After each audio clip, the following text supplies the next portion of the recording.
کچھ لوگ ایسے ہوتے ہیں جو دنیا کے مال و متاع اور افزائشوں کو اللہ کا راضی ہونا سمجھ لیتے ہیں، حالانکہ ایسا بالکل نہیں ہے۔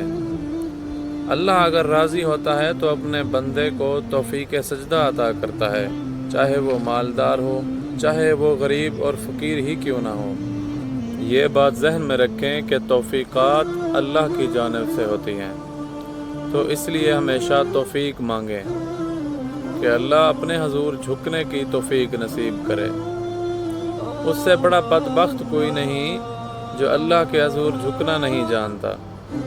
اور یہ بات ذہن میں رکھیں کہ اللہ جب کسی سے ناراض ہوتا ہے تو رزق بند نہیں کر دیتا، اس کے لیے آب و دانے کی بندش نہیں کرتا، اس کو ہر کچھ بہم پہنچ رہا ہوتا ہے۔ جب اللہ کسی سے ناراض ہوتا ہے تو سجدے کی توفیق چھین لیتا ہے۔